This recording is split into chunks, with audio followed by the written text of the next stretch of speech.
Volvemos a abrir la página internacional. La guerra en Oriente Medio, todas las guerras y especialmente en la actualidad, con todo el mundo muy conectado, es también una guerra de imagen.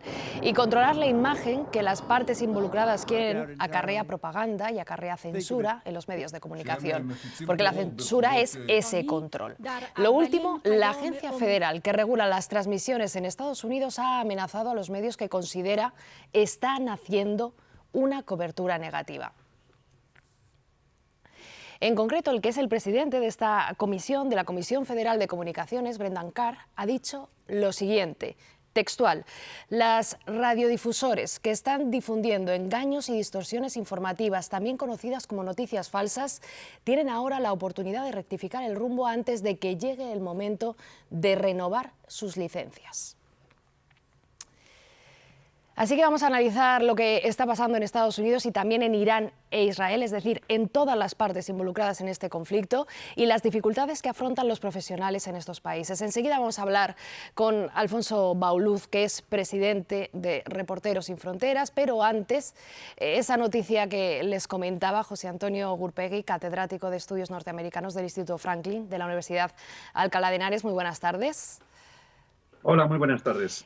¿Se está amenazando directamente a los medios a perder sus licencias en función de su cobertura informativa? ¿Qué te dice a ti esto?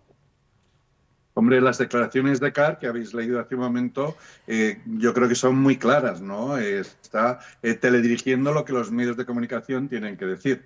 En cierta forma, algo que Trump en mayor o menor medida ya venía haciendo incluso desde su primer mandato, ¿no? Recuerdo que en este momento creo que se llamaba Jorge Ramos, si mal no recuerdo, que ya en su primer mandato es un periodista de Univisión que fue expulsado. Una periodista, recuerdo que el apellido era Kelly también, que porque le preguntó sobre temas sexuales. Estoy hablando del primer mandato, no de este también. La menospreció, la insultó, la llamó rubia tonta, poco menos, incluso le prohibió entrar en algunas ruedas de prensa. Es decir, eso es una constante que se ha venido repitiendo o que Donald Trump ha venido repitiendo desde su primer mandato, pero creo que con estas declaraciones de Carr pues llegan a su punto más álgido, ¿no? Más preocupante en cuanto a la libertad de periodística, que siempre la verdad y el controlar las noticias es el primer objetivo de cualquier guerra que se precie, ¿no? La cobertura informativa válida para esta agencia estadounidense, ¿quién la marca? ¿El presidente Trump? Bueno, es un poco difícil. Donald Trump es incontrolable, ¿no? O sea, va muy a su aire. Por ejemplo, los insultos que ha tenido, los encontronazos, no sé si llamarlo encontronazos, porque realmente los encontronazos lo han tenido las periodistas o los periodistas, ¿no? Que han estado con él.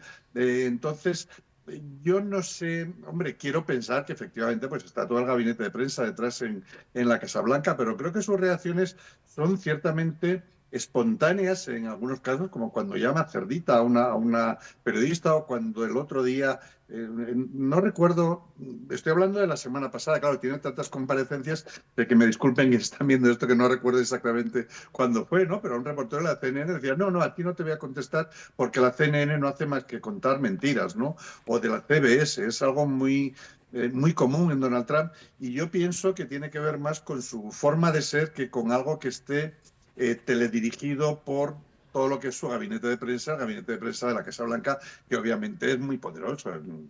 Probablemente el gabinete de prensa es más poderoso que haya, ¿no? Claro, pero este paso al frente, ¿no?, que estás analizando muy bien, José Antonio, estamos hablando de que la agencia federal que da las licencias para emitir es quien está advirtiendo sobre contenido.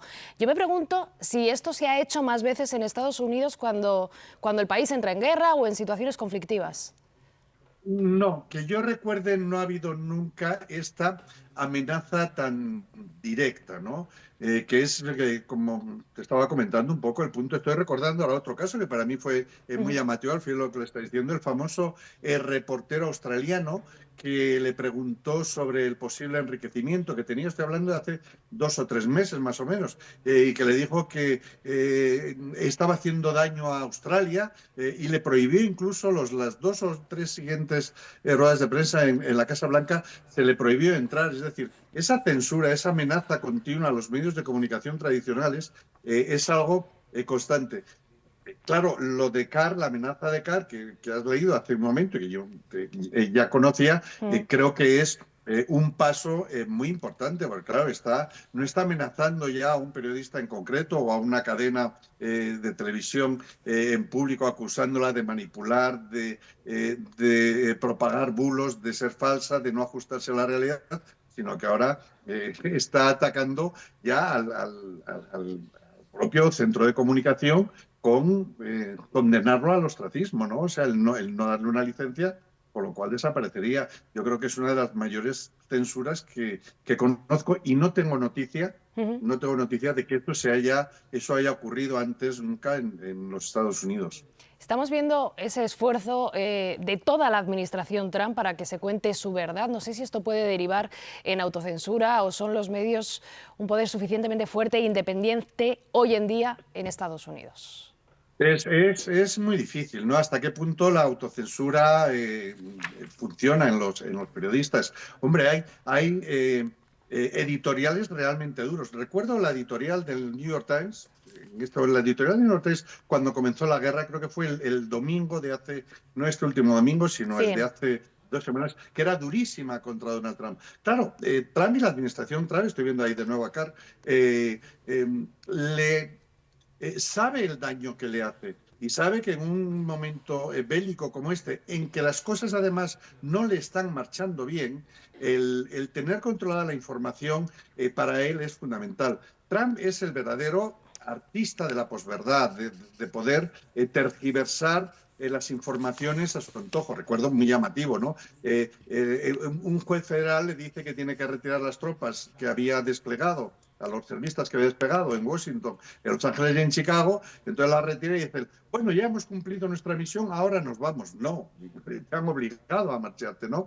Es decir, Trump se mueve muy bien en la posverdad, se mueve muy bien en los tweets, se mueve muy bien en los medios de comunicación alternativos, pero su relación con los medios de comunicación tradicionales, sobre todo algunos de los más importantes de Estados Unidos y de los más populares de Estados Unidos, pues es ciertamente muy conflictiva. Intenta por todos los medios controlarlos y como no puede, creo que este último movimiento de Carr es el último paso que da por controlar la Mm. información, sobre todo en unos momentos de la guerra en que las cosas no le están yendo bien en absoluto.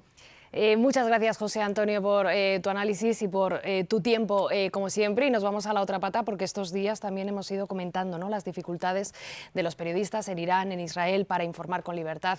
Así que en este punto saludo ya a Alfonso Bauluz, que es el presidente de Reporteros Sin Fronteras. Muy buenas Venga, tardes. como siempre, buenas tardes. Hola, buenas Voy a tardes. quedarme a ver esto, ¿eh? No me cortes que quiero ver lo que dice. Pero antes quería preguntarte un poco, siguiendo con lo que veníamos hablando con José Antonio, esta forma que veíamos de poner en la diana a periodistas, a medios, como analizábamos, ¿les aumenta el riesgo, el clima al que se exponen, ya complicado en según qué zonas? Bueno, vamos a ver, es una intimidación y una extorsión en toda regla, con una amenaza incluso de compra del canal CNN a través de sus amistades.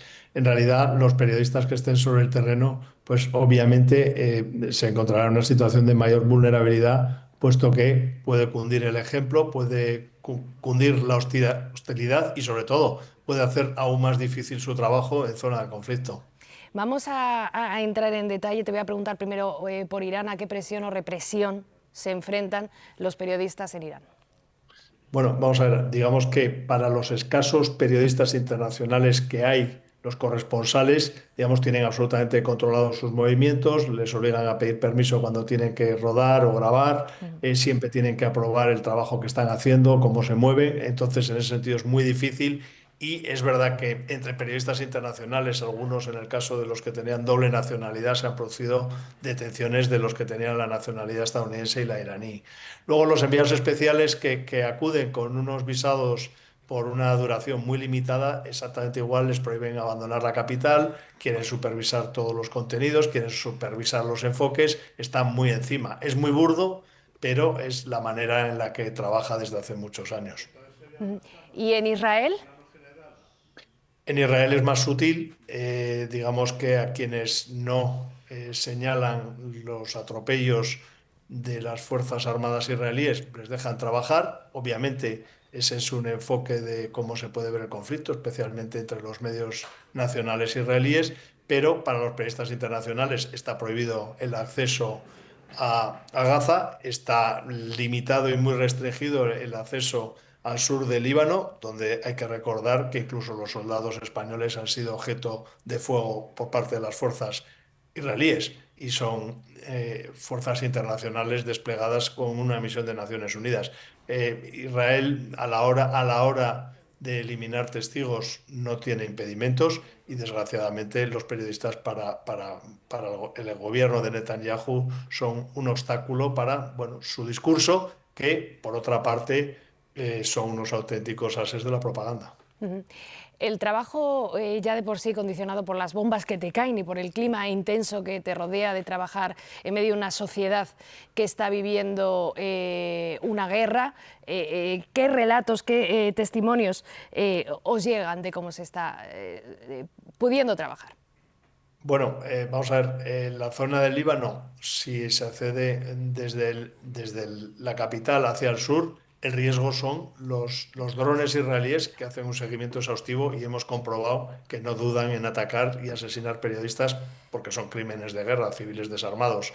En el caso de Irán, son muy pocos los periodistas que están dentro de Irán y obviamente están expuestos al fuego al cruce de misiles y de drones. En cualquier caso, los periodistas lo que ven es frustrado su deseo de informar, tanto en Gaza, tanto en la frontera entre Israel y Líbano, y por supuesto, cuando se impide la difusión de imágenes porque se consideran que tienen valor militar por el gobierno de Israel, por sus fuerzas armadas, por supuesto que ejercen la censura.